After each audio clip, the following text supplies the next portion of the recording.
It's in the name. Welcome into the Helping Healing Humor with Ben and Travis podcast. Today we're going to talk, as we kick off Men's Mental Health Month in June, we're going to talk a little bit about the importance of hope. Yes, for even us dudes, we need hope, just like everybody does. And we'll talk about that right after these important messages.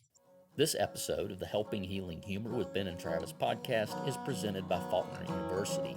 Faulkner University is a private Christian liberal arts university based in Montgomery, Alabama, with a mission to provide an education anchored by not only intellect, but also character and service. The Faulkner experience aims to educate the whole person. Every individual matters every day. We all want to become better versions of ourselves. No one wants to remain trapped where they are because of missed opportunities and unrealized dreams. At Faulkner University, we believe your dreams don't have an expiration date. We understand that you're looking for more than a degree. You want to find your niche and thrive in your career. Whether you're a high school senior just beginning your trek or an adult student looking for a better path, Faulkner is here to help guide your journey. Go to faulkner.edu to apply or get more info. That's faulkner.edu.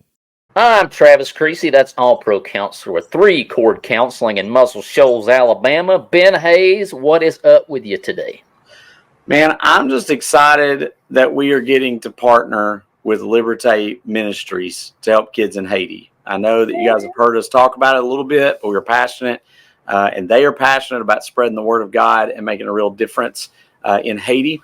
And so we're thrilled to announce 2 incredible opportunities to impact the Haitian missions through Liberté and sponsoring Congregation Petersville Church of Christ. Our first goal is to get the Liberté ministry guys in front of 12 new congregations so that they can share the work that's being done in Haiti and that they can show how the home, Harry's home, is providing spiritual and physical needs to children of Haiti. Yeah, that's not all. The second thing that we want to do is we want to push a campaign to give New Testament Bibles to as many Haitian people as possible. The best part about this is these New Testament Bibles cost you $5. That's just a Starbucks order for me, Travis. So $5, and you can provide a New Testament Bible to someone in Haiti in their own language. And so we want to encourage you to do that. And I know that we're going to also help in sponsoring that campaign as well. Yeah, June 4th is the International Day for children who have been hurt by aggression, innocent children. And so this is a great opportunity to help them out. You can go to travisloveshaiti.com today. You can purchase one of these New Testament Bibles in the Haitian language. We're going to match the first $100 that's donated for these Bibles. And so if we can get 20 Bibles bought, we're going to match that and make it 40. And so you can do that today.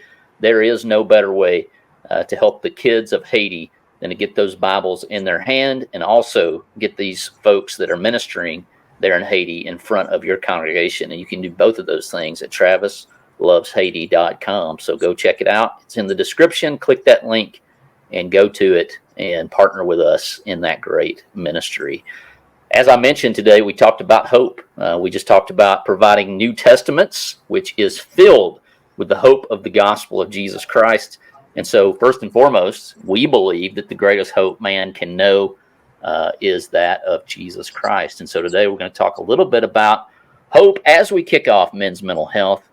And, I always loved the idea of hope. I used to call my female students named Hope, I'd call them earnest expectations. I'm sure they love that, Travis. I love it. And I'm sure that I'm their favorite teacher for that simple fact. So if you're listening to this, your name's Hope, or you were in my class and your name was Hope, I'm not apologizing because I want you to understand what that means in an earnest expectation. And we believe, as I mentioned, that you can earnestly expect that Jesus, that God, that they love you and they're going to do what they said they're going to do. And that is give you the opportunity to be with them. And so I think of how wrecked my personal mental health would be if I didn't have that earnest expectation, Ben. Yeah, I mean, it's one of those things that when we talk about hope in general, it just improves mental health either way. Because when we have a hope of that things are going to get better, and it's not that, some problems people have, they may deal with for their entire life. They may not have complete recovery from something. but there is a hope that eventually they will, and in eternity they will.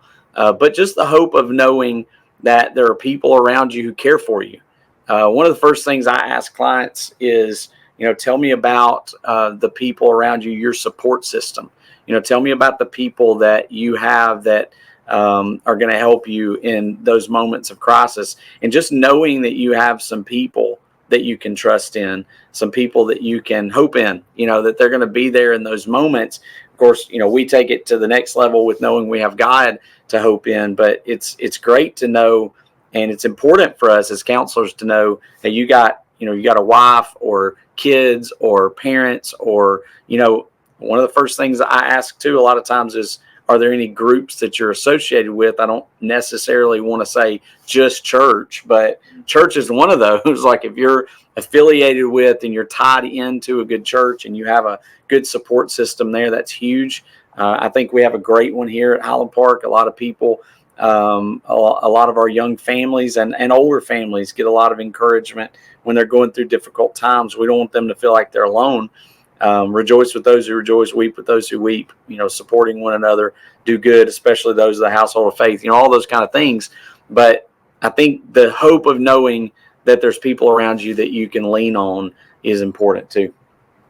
I'm a big AI person, which is sorry to those of you who think, that it's going to take over the world and kill us all, but, and have no hope, but I asked AI here a second ago, what's so important about hope? And it shot out this sentence. In essence, hope is a driving force that sustains us through challenges, propels us towards our goals, and enhances our overall quality of life. And the first thing that kind of came to mind is like, what really do you put your hope in? Mm-hmm. And I know for the three of us as Christians and believers, we have that eternal hope.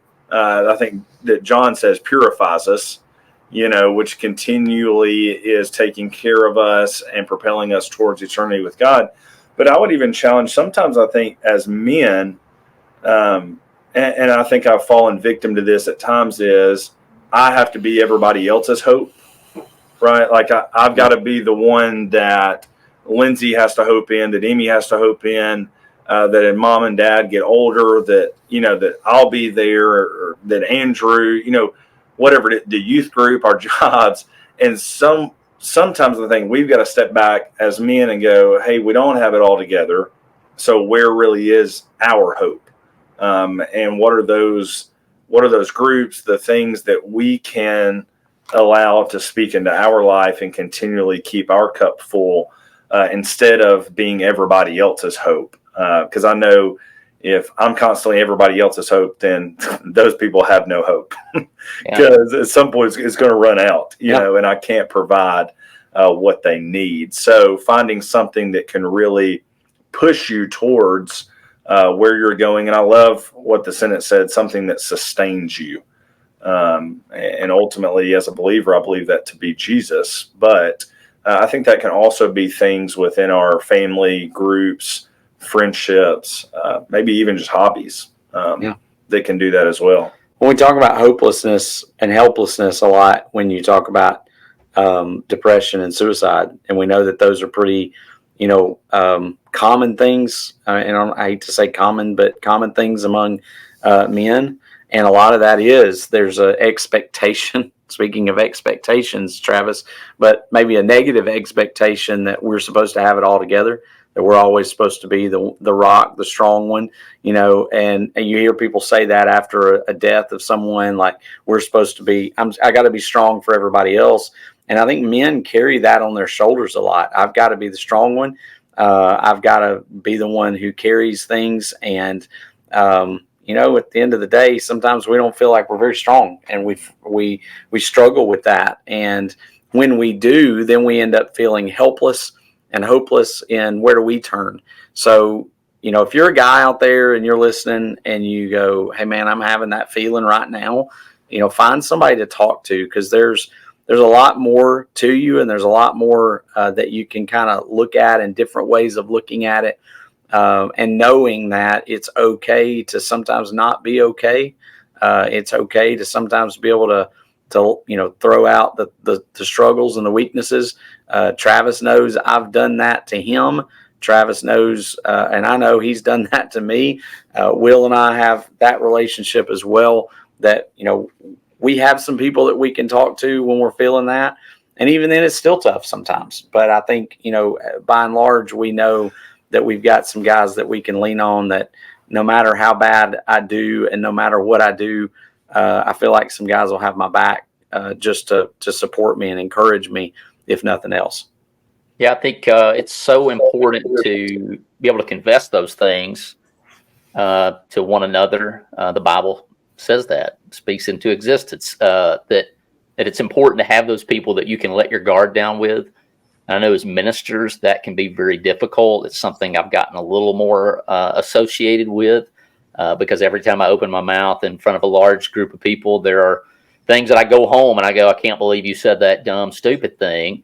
But then I also remind myself that most of the people in that crowd wouldn't be caught dead being in front of people. And so it's kind of that balancing act. You're right. And I think that's for any human being. But as guys, we want to be seen as strong, as providers.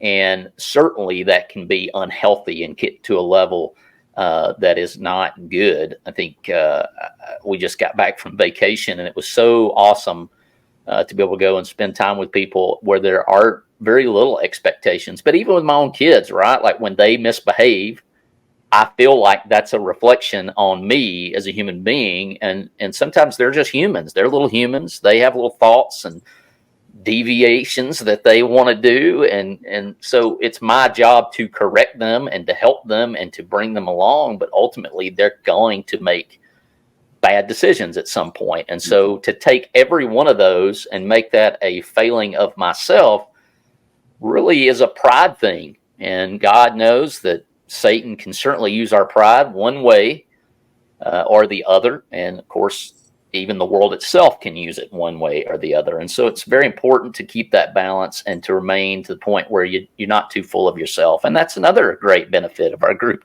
text. Yes.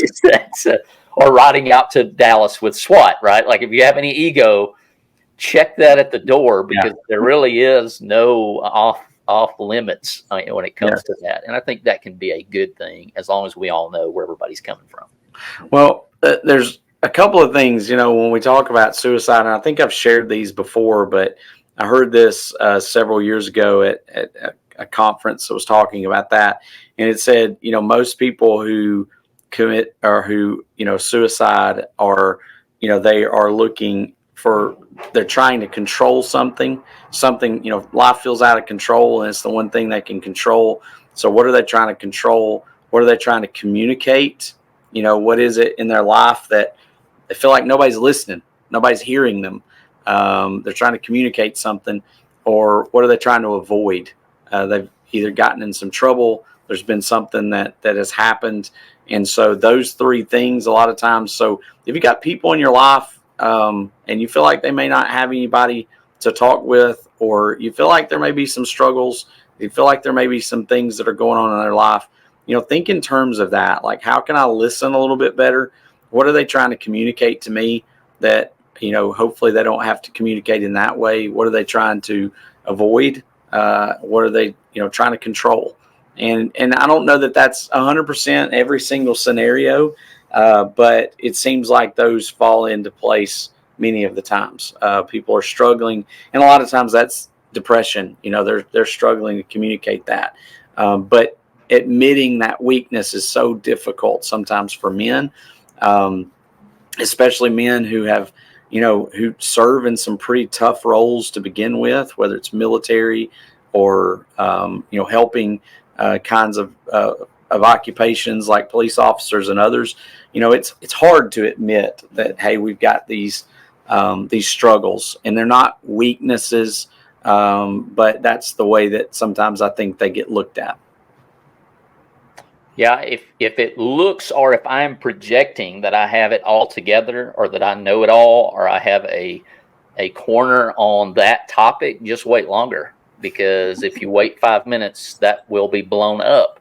And to some degree, as I preach, as I do this podcast, as we try to remove the stigma of mental illness and things of that nature, there has to be kind of an uncovering. And I would never want somebody to uncover a fault of mine per se and be shocked. Oh, he presented this person that was perfect and knew everything and had it all buttoned down. But we also assume that sometimes.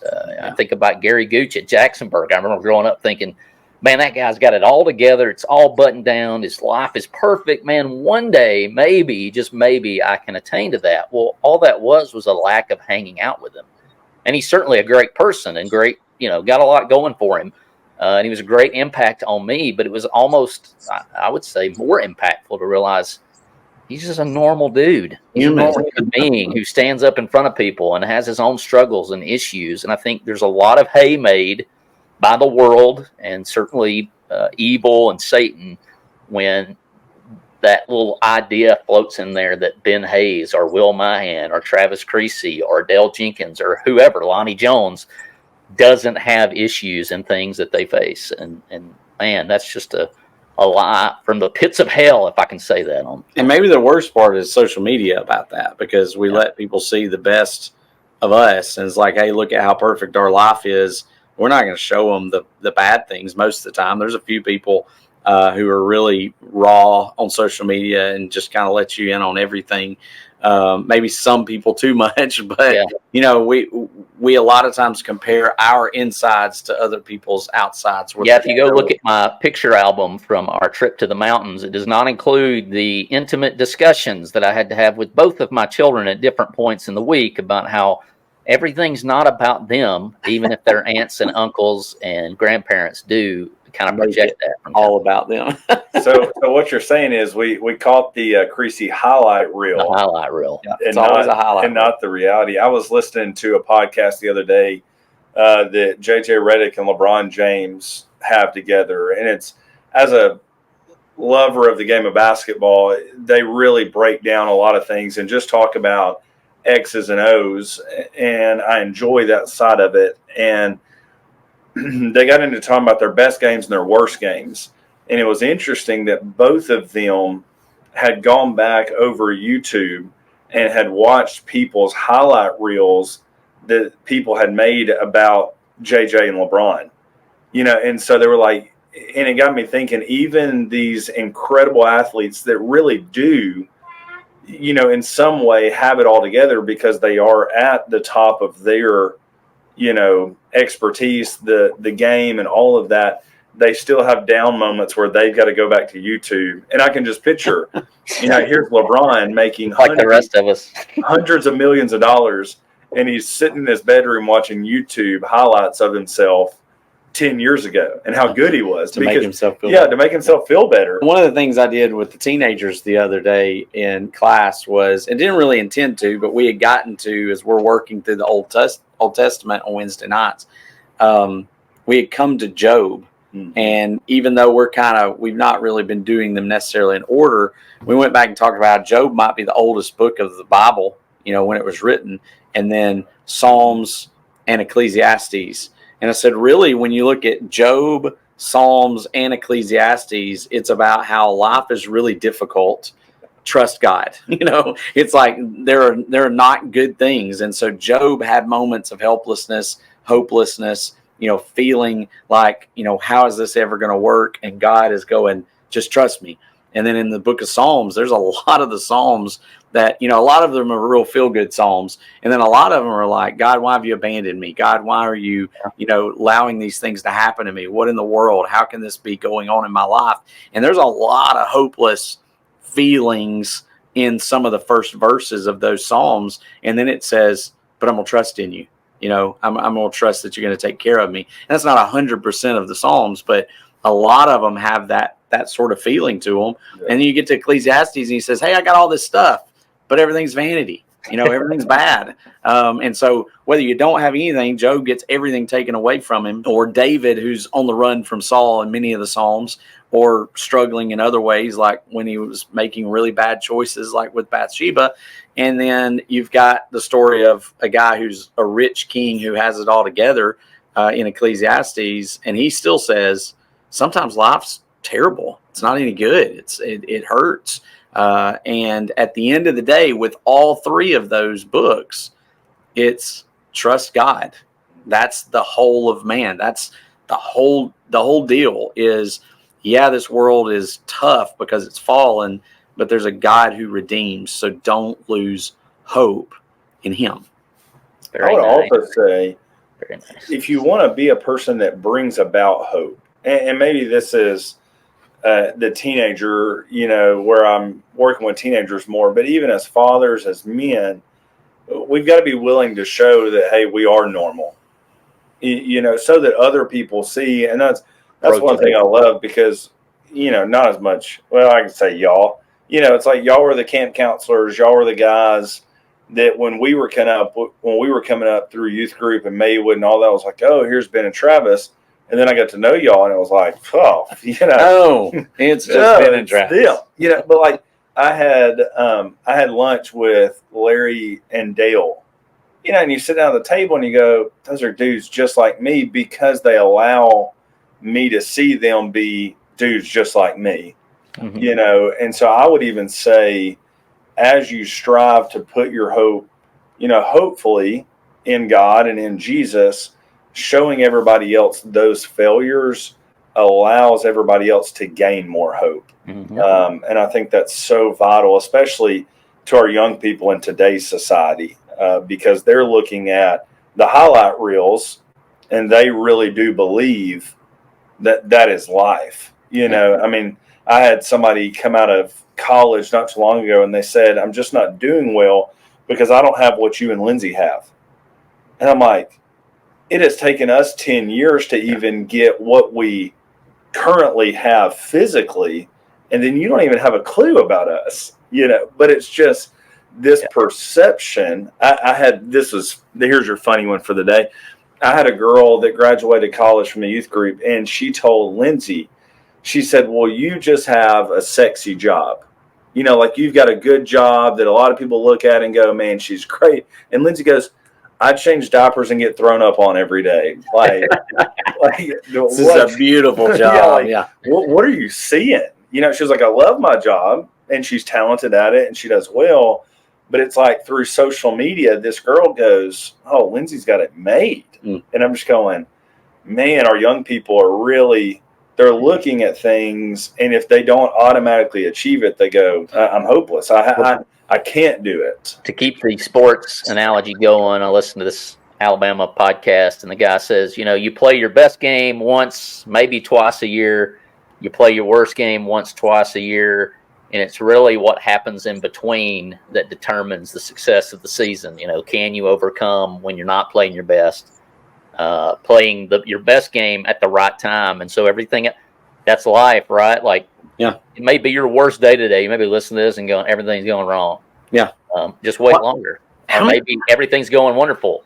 Just wait longer. And it's really how you respond to those middle days that make the difference. Travis, how many times, like, and both of y'all, I mean, when you were growing up, what were your perceptions of Noah and Moses and Peter and Paul? When you were a kid, it was like, oh, they're these stained glass individuals. They're perfect. They have, these are the ones God called on. They're the heroes. And the more I read those stories and dig into them, the more I'm like, I'm really glad I wasn't Moses, not because of his failings, but because of how tough it was. And there was probably more bad days than good ones with Moses, and sometimes more bad choices with Moses than we like to admit. Bad choices with Peter.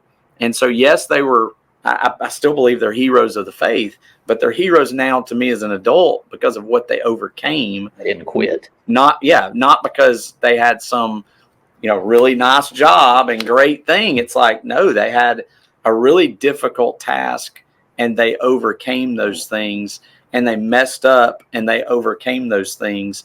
And that's what makes them, to me as an adult, much more powerful of examples. Is all through those mess ups, they held on to hope. That hope is an anchor of the soul, and they were able to hang on to it. Tell me, whose side are you fighting on? I'm fighting on the Lord's side. Hey folks, on August 24th, join us at the Marriott Shoals Conference Center for the 2024 Heritage event, sponsored by Heritage Christian University. This year, we're proud to have Ricky Skaggs and Kentucky Thunder headlining. Experience an incredible evening of bluegrass music while supporting a great cause. All proceeds are used to prepare students for thriving ministries worldwide. Secure your tickets at hcu.edu today, and I'll see you there. The TravisLovesHaiti.com questions of the day. It is National Cheese Day when this episode comes out. National Hug Your Cat Day. International Corgi Day. The little puppy dogs. The National Christian T-shirt Day. I'm rocking the Viola heavy metal things about Jesus shirt. I didn't do that on purpose. And Shopping Cart Day, which I had a lot of dealings with Shopping Cart Day, as my first job at 15 was at Winn-Dixie there in Petersville, Alabama. And so I might have some angst towards that. But let me tell you something. If you tried to hug my cat, you're taking your life into your own hands. My daughter Haley loves to grab our large cat and hug him, and he hates it. And he lets her know about it, and she just don't care. That's how much. That reminds me of is it Elmira on the yes, very much cartoon? You know, I love him. Haley is. Yeah. She does not care. So well, I don't understand Shopping Cart Day. Like, who is actually out there celebrating shopping carts? I mean, I'm glad for them. I guess I'm thankful that we have shopping carts, but I mean, the things that we have national days for sometimes amaze me. Now, cheese.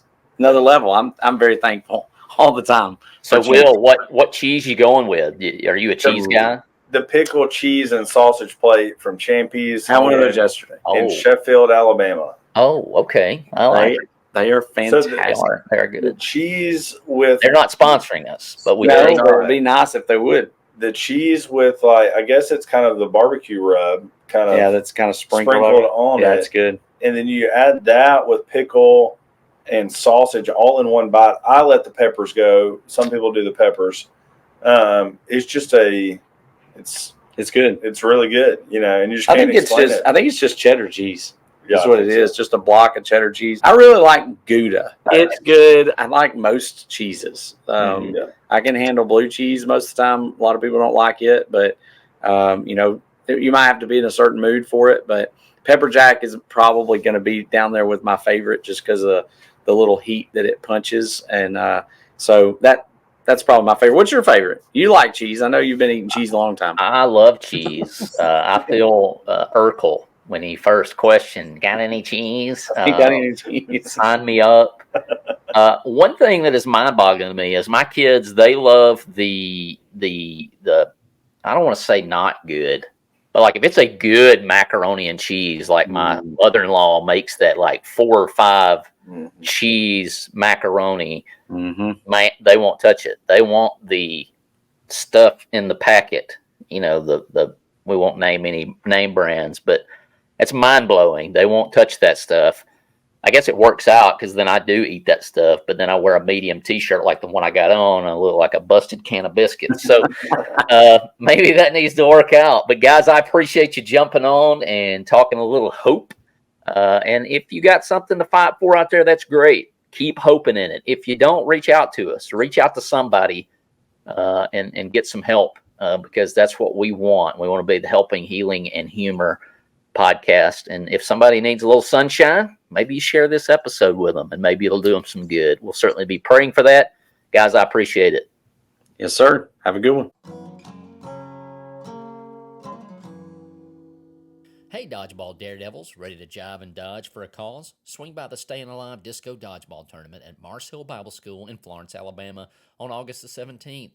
Head to benandtravis.com/dodgeball to snag your or your team's spot and support St. Jude Children's Hospital. Let's dodge, dip, dive, duck, and donate our way to victory. It's going to be a blast, so don't miss out. Sponsorships are now available. For more information, email hello@benandtravis.com.